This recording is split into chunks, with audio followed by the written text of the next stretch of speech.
ಪಶ್ಚಿಮ ಬಂಗಾಳ ನನ್ನ ಪ್ರಕಾರ ನನ್ನ ಒಂದು ಸಂಖ್ಯೆಗಳನ್ನು ಹೇಳ್ತಾ ಇದ್ದೀನಿ ನಿಮಗೆ 145ರಿಂದ 160 ತನಕ ಬಿ ಜೆ ಪಿ ಬರ್ಬೋದು. ನಮಸ್ಕಾರ ಸ್ನೇಹಿತರೆ, ನಾಳೆ ಪಂಚರಾಜ್ಯಗಳ ಫಲಿತಾಂಶ ಹೊರಬೀಳುತ್ತೆ. 5 ರಾಜ್ಯಗಳಲ್ಲಿ ಯಾರು ಅಧಿಕಾರದ ಚುಕ್ಕಾಣಿಯನ್ನು ಹಿಡಿತಾರೆ ಅನ್ನೋದರ ಕಂಪ್ಲೀಟ್ ಚಿತ್ರಣ ನಾಳೆ ಈ ಹೊತ್ತಿಗಾಗಲೇ ನಮಗೆ ಸಿಕ್ಬಿಡುತ್ತೆ. 5 ರಾಜ್ಯಗಳ ಅರ್ಥಾತ್ 4 ರಾಜ್ಯ ಒಂದು ಕೇಂದ್ರಾಡಳಿತ ಪ್ರದೇಶದ ಕಂಪ್ಲೀಟ್ ರಿಪೋರ್ಟನ್ನು ನಿಮ್ಮ ಮುಂದೆ ಇಡುವಂಥ ಪ್ರಯತ್ನ ಪಡ್ತೀವಿ. ಯಾವ ಸರ್ಕಾರ ರಚನೆ ಆಗುವಂಥ ಸಾಧ್ಯತೆ ಇದೆ, ಕಾರಣಗಳ ಸಹಿತ ವಿಶ್ಲೇಷಣೆಯನ್ನು ನಿಮ್ಮ ಮುಂದೆ ಇಡುವಂಥ ಪ್ರಯತ್ನ ಮಾಡೋಣ. ಪಶ್ಚಿಮ ಬಂಗಾಳದಲ್ಲಿ ಶುರು ಮಾಡೋಣ. ಪಶ್ಚಿಮ ಬಂಗಾಳ ದೇಶದ ಪ್ರತಿಯೊಬ್ಬ ರಾಜಕೀಯ ವಿಶ್ಲೇಷಕರಿಗೂ ಮತ್ತು ರಾಜಕೀಯದ ಮೇಲೆ ಆಸಕ್ತಿ ಇರುವಂಥವರ ಪ್ರಶ್ನೆ, ಪಶ್ಚಿಮ ಬಂಗಾಳದಲ್ಲಿ ಯಾವ ಸರ್ಕಾರ, ಮೋದಿನ ದೀದಿನ ಅಂತ. ನೋಡಿ ಸ್ನೇಹಿತರೆ, ಡಿಸೆಂಬರ್ ತಿಂಗಳಿಂದಲೂ ಕೂಡ ನಾನು ಪಶ್ಚಿಮ ಬಂಗಾಳದ ಒಂದು ಕವರೇಜನ್ನು ಮಾಡ್ತಾ ಬಂದೆ. ಡಿಸೆಂಬರ್ನಿಂದ ಏನೇನು ಬೆಳವಣಿಗೆಗಳಾಗ್ತಾ ಇದೆ ಅಂತ. ಜನವರಿಯ ಕೊನೆಯ ವಾರದಲ್ಲಿ ನಿಮಗೆ ಒಂದು ಒಪಿನಿಯನ್ ಪೋಲ್ನ ನನಗೆ ಕೊಟ್ಟಿದ್ದೆ. ಅಭಿಷೇಕ್ ತಿವಾರಿ ಅವರು ಮಾಡಿರುವಂಥದ್ದು 142ರ ಸಂಖ್ಯೆಗಳನ್ನು ಬಿ ಜೆ ಪಿ ಕ್ರಾಸ್ ಮಾಡ್ತಾ ಇದೆ. ಮಮತಾ ಬ್ಯಾನರ್ಜಿಯವರಿಗೆ ಈ ಬಾರಿ ಅತಿ ದೊಡ್ಡ ಹೊಡೆತ ಆಗುತ್ತೆ ಅಂತೇಳಿ ಹೇಳ್ತಾ ಬಂದಿದ್ದೆ. ಅಲ್ಲಿಂದಲೂ ಕೂಡ ಮಮತಾ ಬ್ಯಾನರ್ಜಿಯವರಿಗೆ ಪಾಸಿಟಿವ್ ಆಗಿ ಯಾವುದೇ ಅಂಶಗಳು ಕಾಣಿಸಿಕೊಂಡಿಲ್ಲ. ಪಶ್ಚಿಮ ಬಂಗಾಳದಲ್ಲಿ SIR ಪ್ರಕ್ರಿಯೆ ಆಗುವಂಥದ್ದು ಅತಿ ದೊಡ್ಡ ಸೆಟ್ ಬ್ಯಾಕ್ ಆಯಿತು. ಹುಮಾಯೂನ್ ಕಬೀರ್ ಮತ್ತೊಂದು ಪಕ್ಷವನ್ನು ಸ್ಥಾಪನೆ ಮಾಡ್ಕೊಂಡು ಹೋದರು, ಅದು ಕೂಡ ಒಂದು ಮಟ್ಟಿಗೆ ಸೆಟ್ ಬ್ಯಾಕೆ. ಅಲ್ಲಿಂದ ಹಿಡಿದುಕೊಂಡು ಮಮತಾ ಬ್ಯಾನರ್ಜಿ ಸೋಲಿನ ಹೆಜ್ಜೆಯನ್ನು ಒಂದೊಂದೇ ಹಿಡ್ತಾ ಬಂದರು. ಯಾವಾಗ ಅಮಿತ್ ಶಾ ಮತ್ತು ಮೋದಿ ಡಿಸೆಂಬರ್ನ ತನಕ ಒಂದು ರೋಡ್ ಶೋ, ಒಂದು ರ್ಯಾಲಿಯನ್ನು ಮಾಡಿರಲಿಲ್ಲ. ಫೆಬ್ರವರಿಯ ನಂತರ ಹೈಪರ್ ಆ್ಯಕ್ಟಿವ್ ಆಗಿ ಮೋದಿ ಮತ್ತು ಅಮಿತ್ ಶಾ ಪಶ್ಚಿಮ ಬಂಗಾಳವನ್ನು ಗೆಲ್ಲುವಂತಹ ಶಪಥವನ್ನು ಮಾಡಿದ್ರು. ಮಾರ್ಚ್ನ ಮೊದಲ ವಾರದಲ್ಲೇ ಬಿ ಜೆ ಪಿಗೆ ಒಂದು ರೀತಿಯಾದಂಥ ಆಂತರಿಕ ರಿಪೋರ್ಟ್ ತಲುಪಿತ್ತು. ನಾವು 120ರಿಂದ 130ರ ಸಂಖ್ಯೆ ಹತ್ತಿರ ಹೋಗ್ತಾ ಇದ್ದೀವಿ ಅಂತ. ಬಳಿಕ ನೇನು ಚುನಾವಣೆಗೆ ಒಂದು ವಾರ ಇದ್ದಾಗಲೂ ಕೂಡ ಬಿ ಜೆ ಪಿಗೆ 115, 120ರ ಸಂಖ್ಯೆಯ ಸುಳಿವು ಸಿಕ್ತು. ಬಿ ಜೆ ಪಿ ಅದನ್ನು ಕನ್ವರ್ಟ್ ಮಾಡ್ತೀವಿ ನಾವು ಅಂತ ಕೂತ್ಕೊಂಡು ಈಗ ಬಿ ಜೆ ಪಿ 145ರಿಂದ 160ರ ಸಂಖ್ಯೆಗಳನ್ನು ತೆಗೆದುಕೊಳ್ಳುವಂಥ ಸಾಧ್ಯತೆ ಕಂಡು ಬರ್ತಾ ಇದೆ ಪಶ್ಚಿಮ ಬಂಗಾಳದಿಂದ. ಎಕ್ಸಿಟ್ ಪೋಲ್ಗಳನ್ನೆಲ್ಲ ಕೂಡ ಸ್ವಲ್ಪ ಬದಿಗಿಡಿ. ಅದರಲ್ಲಿ 8 ಎಕ್ಸಿಟ್ ಪೋಲ್ಸ್ಗಳಲ್ಲಿ 6 ಎಕ್ಸಿಟ್ ಪೋಲ್ಸ್ಗಳು ಬಿ ಜೆ ಪಿಗೆ ಅಧಿಕಾರ ಅಂತ ಹೇಳಿದೆ. ಇನ್ನೆರಡು ಎಕ್ಸಿಟ್ ಪೋಲ್ಸ್ಗಳು ಬಿ ಜೆ ಪಿಗೆ ಕಷ್ಟ ಅಂತ ಹೇಳ್ತಾ ಇದೆ.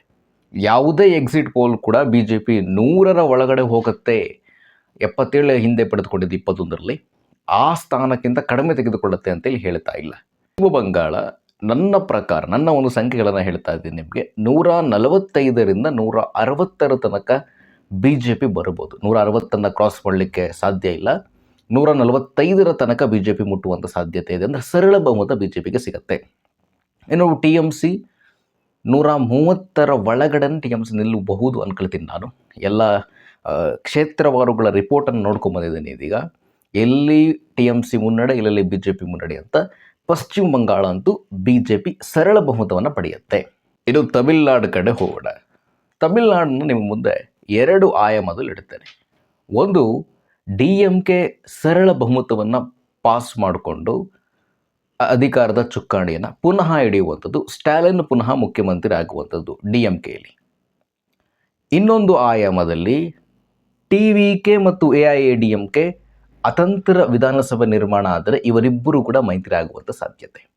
ಈಗ ಮೊದಲ ಆಯಾಮದ ಪ್ರಕಾರ DMK ಸರ್ಕಾರವನ್ನು ರಚನೆ ಮಾಡುತ್ತೆ. AIADMK 80, 75ರಲ್ಲಿ ನಿಲ್ಲುವಂಥ ಸಾಧ್ಯತೆ. TVKಯು ಕೂಡ 75ರ ಆಸುಪಾಸು, 70ರ ಒಳಗಡೆ, ಅಷ್ಟು ಕೂಡ ದಾಟಲಿಕ್ಕಿಲ್ಲ TVK. DMK 120ರ ಸಂಖ್ಯೆ, 118ರ ಸಂಖ್ಯೆನ ಪಾರ್ ಮಾಡಿ ಸರ್ಕಾರ ರಚನೆ ಮಾಡುತ್ತೆ. ಎರಡನೇ ಆಯಾಮ ಅತಂತ್ರ ವಿಧಾನಸಭೆ ಅಂತ ನನಗೆ ಅನಿಸ್ತಾ ಇದೆ. ಯಾಕಂತ ಹೇಳಿದ್ರೆ TVK 98ರಿಂದ 120ರ ಸ್ಥಾನ ಆಕ್ಸಿಸ್ ಮೈ ಇಂಡಿಯಾ ಕೊಟ್ಟಿದೆ. ಯಾವ ರೀತಿಯಾಗಿ ಅವರು ಆ ಸಂಖ್ಯೆಗಳನ್ನ ಕೊಟ್ಟರು ಅನ್ನೋದರ ಕ್ಲಾರಿಟಿಯನ್ನು ಪ್ರದೀಪ್ ಗುಪ್ತಾ ಕೊಡ್ತಾ ಇಲ್ಲ. 70ರ ಸಂಖ್ಯೆಗಳಂತೂ ಅವರು ತೆಗೆದುಕೊಳ್ತಾರೆ ಅಂತ ಪ್ರದೀಪ್ ಗುಪ್ತಾ ಹೇಳ್ತಾ ಇದ್ದಾರೆ. ಅದರ ಆಧಾರದ ಮೇಲೆ ಅವರು 70ರ ಸಂಖ್ಯೆ, 65, 70ನ್ನು ಅವರು ತೆಗೆದುಕೊಂಡು AIADMK ಒಂದು 50ರ ಸಂಖ್ಯೆಗೆ ನಿಂತ್ಕೊಂಡು DMK 100ರ ಒಳಗಡೆ ನಿಂತ್ಕೊಂಡ್ರೆ ಡೆಫಿನೆಟ್ಲಿ ಅಲ್ಲಿ ಹಂಗ್ ಅಸೆಂಬ್ಲಿ ಆಗುತ್ತೆ. ಹಂಗ್ ಅಸೆಂಬ್ಲಿ ಆದರೆ AIADMK ಮತ್ತು TVK ಇಬ್ಬರು ಕೂಡ ಸಮ್ಮಿಶ್ರ ಸರ್ಕಾರ ರಚನೆ ಮಾಡ್ತಾರೆ. ತಮಿಳುನಾಡು 2 ಆಯಾಮವನ್ನು ನಿಮ್ಮದಿಟ್ಟಿದ್ದೀನಿ. ಒಂದು DMK ಸರ್ಕಾರ ರಚನೆ ಮಾಡುತ್ತೆ, ಇನ್ನೊಂದು ಮೈತ್ರಿ ಸರ್ಕಾರ AIADMK ಮತ್ತು TVKದು. ಅದರ ಪಕ್ಕದ ರಾಜ್ಯ ಕೇರಳದ ಕಡೆ ಹೋಗೋಣ. ಕೇರಳದಲ್ಲಿ ಈ ಬಾರಿ BJP ಒಂದು ರೀತಿ ಮುನ್ನಡೆಯನ್ನು ಕಾದ್ಕೊಳ್ಳುತ್ತೆ. ಒಂದು 2 ಸರ್ವೆಗಳ ಪ್ರಕಾರ, 2 ಎಕ್ಸಿಟ್ ಪೋಲ್ಸ್ಗಳ ಪ್ರಕಾರ ಕೇರಳದಲ್ಲಿ BJP 2 ಅಂಕಿ ಕೂಡ ದಾಟುತ್ತೆ ಅಂತ ಹೇಳ್ತಾ ಇದ್ದಾರೆ. ನನ್ನ ಪ್ರಕಾರ ಕೇರಳದಲ್ಲಿ BJP 1 ರಿಂದ 5 ಸ್ಥಾನವನ್ನು ಪಡೆದುಕೊಳ್ಳುವಂಥ ಸಾಧ್ಯತೆ, 1 to 5. ಅದು ಎಲ್ಲೆಲ್ಲಿ? ನೇಮಂ BJPಗೆ ಎಡ್ಜಿದೆ. ರಾಜೀವ್ ಚಂದ್ರಶೇಖರ್ ಸ್ಪರ್ಧೆ ಮಾಡ್ತಾ ಇರೋದು ತಿರುವನಂತಪುರಂ ಬರುತ್ತೆ. ಈ ಪಲ್ಲಕ್ಕಾಡು, ತ್ರಿಶೂರ ಜೊತೆಗೆ ಕೆ ಸುರೇಂದ್ರನ್ ಸ್ಪರ್ಧೆ ಮಾಡ್ತಾ ಇರುವಂತಹ ಮಂಜೇಶ್ವರಂ ಕೂಡ BJPಗೆ ಎಡ್ಜಾಗಿ ಕಾಣ್ತಾ ಇದೆ. ಈ ಭಾಗಗಳಲ್ಲಿ BJP, ಈ ಕ್ಷೇತ್ರಗಳಲ್ಲಿ BJP ಸಂಖ್ಯೆಗಳು ಬಂದರೂ ಕೂಡ ಆಶ್ಚರ್ಯಪಡುವಂತಿಲ್ಲ. ನೇಮಂ ಅಂತೂ BJPಗೆ ಡೆಫಿನೆಟ್ಲಿ ಗೆಲ್ಲುವಂಥ ಶಕ್ತಿರ ಅಂತೇಳಿ ನನಗೆ ಅನ್ನಿಸ್ತಾ ಇದೆ. ಯಾಕಂತ ಹೇಳಿದ್ರೆ 24ರ ಲೋಕಸಭಾ ಚುನಾವಣೆಯಲ್ಲಿ ರಾಜೀವ್ ಚಂದ್ರಶೇಖರ್ ಅದನ್ನು ಲೀಡನ್ನು ಪಡೆದುಕೊಂಡಿದ್ದು ನೇಮಮ್ಮಲ್ಲಿ. ಯಾರ ವಿರುದ್ಧ? ಶಶಿಧರೂರ್ ವಿರುದ್ಧ. ಇನ್ನು ಯಾರು ಸರ್ಕಾರ ರಚನೆ ಮಾಡ್ತಾರೆ ಕೇರಳದಲ್ಲಿ ಅನ್ನೋಂಥ ಪ್ರಶ್ನೆಗೆ ಲೆಫ್ಟಿಗೆ ಹಿನ್ನಡೆ ಇದೆ. UDF ಮೈತ್ರಿಕೂಟ ಕಂಫರ್ಟೇಬಲ್ ಆಗಿ ಸರ್ಕಾರವನ್ನು ರಚನೆ ಮಾಡುವಂಥ ಸಾಧ್ಯತೆ ಇದೆ. ಇಲ್ಲಿ UDFನಲ್ಲಿ ಈಗಾಗಲೇ ಚರ್ಚೆ ಶುರುವಾಗಿರುವಂಥದ್ದು ಯಾರು ಮುಖ್ಯಮಂತ್ರಿ ಅಭ್ಯರ್ಥಿ ಅಂತ. ತುಂಬ ದೊಡ್ಡ ಫೈಟ್ ನಡೀತಾ ಇದೆ ಮುಖ್ಯಮಂತ್ರಿ ಅಭ್ಯರ್ಥಿಗೆ. ಕೇರಳ UDF ಅಂದರೆ ಕಾಂಗ್ರೆಸ್ ಮೈತ್ರಿಕೂಟ ಗೆಲ್ಲುವಂಥ ಸಾಧ್ಯತೆ ಇದೆ. ಗೆದ್ದು ಉಸಿರಂತೂ ಆಡತ್ತೆ ಕಾಂಗ್ರೆಸ್. ರಾಹುಲ್ ಗಾಂಧಿಯವರಿಗೆ 24ರ ಲೋಕಸಭಾ ಚುನಾವಣೆ ನಂತರ ಮೊದಲ ಗೆಲುವು ಆಗುವುದು ಕೇರಳ. ಇನ್ನು ಪುದುಚೇರಿ ಕಡೆ ಹೋಗೋಣ. ಯಾರಿಗೂ ಕೂಡ ಈ ಪುದುಚೇರಿಯ ಸಂಖ್ಯೆಗಳು ಯಾರಲ್ಲಿ ಅಧಿಕಾರಕ್ಕೆ ಬರ್ತಾ ಇರೋದ್ರು ಬೇಡವೇ ಬೇಡ ಅಂತೇಳಿ ಅನ್ಸ್ಬಿಡುತ್ತೆ ಅನ್ಸುತ್ತೆ. ಪುದುಚೇರಿಯ ಬಗ್ಗೆ ಯಾರು ಕೂಡ ಪ್ರಶ್ನೆ ಮಾಡ್ತಾ ಇಲ್ಲ. ಅಲ್ಲಿ ಯಾರೇ ಅಧಿಕಾರದ ಚುಕ್ಕಾಣಿ ಹಿಡಿಬೇಕಂದ್ರೂ ಅಲ್ಲಿನ ಸ್ಥಳೀಯ ಪಕ್ಷ ಬೇಕೇ ಬೇಕು. ಹಾಗಾಗಿ ಸದ್ಯದ ಮಟ್ಟಿಗೆ ಪುದುಚೇರಿ NDA ಮೈತ್ರಿಕೂಟಕ್ಕೆ ಮತ್ತೊಮ್ಮೆ ಬರುವಂಥ ಸಾಧ್ಯತೆ ಇದೆ. ಅಲ್ಲಿ DMK ಇದೆ, ಕಾಂಗ್ರೆಸ್ ಇದೆ, TVK ಕೂಡ ಅಲ್ಲಿ ಖಾತೆಯನ್ನು ತೆರೆಯುವಂಥ ಸಾಧ್ಯತೆ ಇದೆ. ಪುದುಚೇರಿಯ ಬಗ್ಗೆ ಅಷ್ಟು ಜನರಿಗೆ ಕುತೂಹಲ ಇಲ್ಲ ಅಂತ ನಾನು ಭಾವಿಸ್ತೀನಿ. ಇನ್ನು ಅಸ್ಸಾಂನತ್ತ ಹೋಗೋಣ. ಅಸ್ಸಾಂನಲ್ಲಿ ಯಾವುದೇ ಡೌಟ್ ಇಲ್ಲ, ಲ್ಯಾಂಡ್ಸ್ಲೈಡ್ ವಿಕ್ಟ್ರಿ ಫಾರ್ BJP ಅರ್ಥಾತ್ NDA ಮೈತ್ರಿಕೂಟ ಇದೆ. BJPಯಲ್ಲಿ ಸ್ಪರ್ಧೆ ಮಾಡ್ತಾ ಇರೋದೇ 88 ಕ್ಷೇತ್ರಗಳಿಗೆ. BJP 88ರಲ್ಲಿ 80ಕ್ಕೂ ಹೆಚ್ಚು ಕ್ಷೇತ್ರಗಳನ್ನು ಗೆಲ್ಲುತ್ತೆ ಅಂತ ರಿಪೋರ್ಟ್ಸ್ಗಳು ಹೇಳ್ತಾ ಇದೆ. ಒಟ್ಟಾರೆಯಾಗಿ ಅಸ್ಸಾಂ ಬಗ್ಗೆ ಯಾರೂ ಕೂಡ BJPಗೆ 80ರ ಒಳಗಡೆ ಸ್ಥಾನವನ್ನು ಕೊಡ್ತಾ ಇಲ್ಲ. ಗೌರವ್ ಗೊಗೊಯ್ ನೇತೃತ್ವದ ಕಾಂಗ್ರೆಸ್ ಕಡೆ ಮಲಗಿದೆ. ಏನೇನಾಯಿತು ಅಲ್ಲಿನ ಬೆಳವಣಿಗೆ ಅನ್ನೋದರ ವಿವರಣೆಯನ್ನು ನಾವು ಕೊಟ್ಟಿದ್ವಿ ಹಿಂದಿನ ವಿಡಿಯೋಗಳಲ್ಲಿ. ಅಸ್ಸಾಂ BJP 3ನೇ ಬಾರಿ ಹಿಮಂತ ಬಿಸ್ವಾ ಶರ್ಮಾ ಮುಖ್ಯಮಂತ್ರಿ ಆಗೋದೊಂದು ಖಚಿತ. ಅಲ್ಲಿ ಅದರ ಬಗ್ಗೆ ನೀವು ಅಸ್ಸಾಂನಲ್ಲಿ ಹೇಳಿದೆ ನಾನು ಮುಂಚೆನೆ. ಅಸ್ಸಾಂನಲ್ಲಿ BJP ಪ್ರಚಾರ ಮಾಡದಿದ್ದರೂ ಕೂಡ ಸರಳ ಬಹುಮತವನ್ನು ಪಡೆದುಕೊಳ್ಳುತ್ತೆ. ಅವರು ಪ್ರಚಾರ ಮಾಡೋದೇ ಬೇಡ, ಆ ರೀತಿಯಾದಂಥ ಹೈಪ್ ಇದೆ ಅಲ್ಲಿ ಹಿಮಂತ ಬಿಸ್ವಾ ಶರ್ಮಾ ಅವರಿಗೆ.